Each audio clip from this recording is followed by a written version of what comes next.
Najua hicho kitu huwa watu wengi hawapendi kukisikia. Sogelea mic.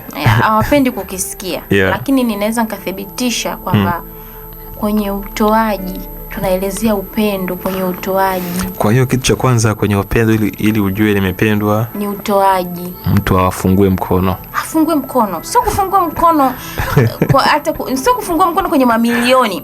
Fungua mkono hata kwenye chocolate.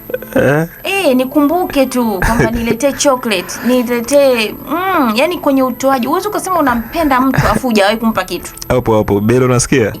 Najua watu wengi sana hawawezi kuelewa. Lakini naweza nikwambia hata kwenye masuala ya kiimani.